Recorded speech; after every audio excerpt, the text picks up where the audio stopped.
Friends ఇప్పుడే అందిన వార్త బీఆర్ఎస్ నుంచి పార్టీ మారిన కాంగ్రెస్‌లో చేరిన ఎమ్మెల్యేలపైన సుప్రీంకోర్టు సంచలన తీర్పు అంటూ లేటెస్ట్ అప్డేట్ అయితే రావడం జరిగిందండి. సో, ఆ వివరాలు ఏంటనేది కూడా వీడియోలో తెలుసుకుందాం. వీడియోని చివరి వరకు చూడండి అర్థమవుతుంది. మొదటిసారి ఛానల్ వస్తే తప్పకుండా సబ్స్క్రైబ్ చేసుకోండి. చూస్తున్నారు కానీ లైక్ చేయడం మర్చిపోతున్నారు. దయచేసి ఈ లైక్ చేయండి. వివరాలకైతే వెళ్ళిపోదామండి.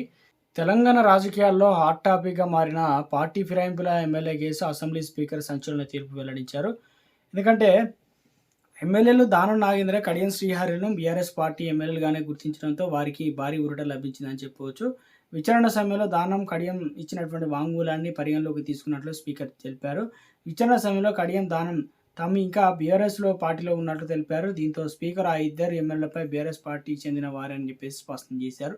ఈ సందర్భంగా ఎమ్మెల్యే దానం నాగేంద్ర మాట్లాడుతూ నేను కేసీఆర్‌కు జవాబుదారీగా ఉంటానని, ఇన్ని రోజులు నాపైన ఫిర్యాదు చేసిన వాళ్ళపై మాట్లాడలేదు. నాపై ఏ అధికారంతో అయితే ఫిర్యాదు చేశారని ఇప్పుడు అడుగుతున్నాను.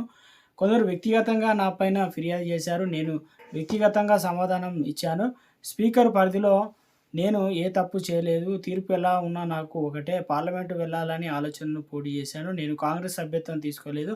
ఉప ఎన్నికలు వెళ్లాల్సి వస్తే సిద్ధంగా పాదయాత్ర చేసి మళ్ళీ గెలుస్తానని తెలిపారు.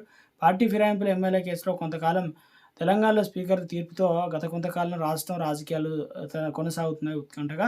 అయితే తెరపడింది. పార్టీ మారిన ఎమ్మెల్యే దానం నాగేంద్ర, కడియం శ్రీహరిలో దాఖలైన అనర్హత పిటిషన్‌లపైన శాసనసభ స్పీకర్ బుధవారం తన నిర్ణయం ప్రకటించారు.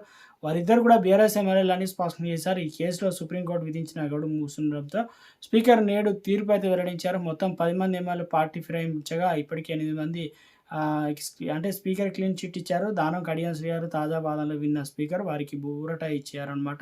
వారు కూడా క్లీన్ చిట్ అయితే ఇవ్వడం జరిగింది. స్పీకర్ తీర్పు రాజకీయాల వర్గాల్లో సంచలనంగా మారిందంటున్నారు. సో, మొత్తానికి రాష్ట్రంలో హాట్ టాపిక్‌గా మారింది. 10 మంది ఎమ్మెల్యేలు రాజీనామా చేస్తారనుకున్నారు. తర్వాత ఇక మొత్తానికి క్లీన్ చిట్ రావడం, ఇప్పుడు ఇద్దరు ఏదైతే ఉన్నారో వారు కూడా బీఆర్ఎస్‌లో ఉన్నామని చెప్పడం, ఇప్పుడు రాష్ట్రంలో రాష్ట్ర రాజకీయాల్లో హాట్ టాపిక్‌గా మారిందంటున్నారు.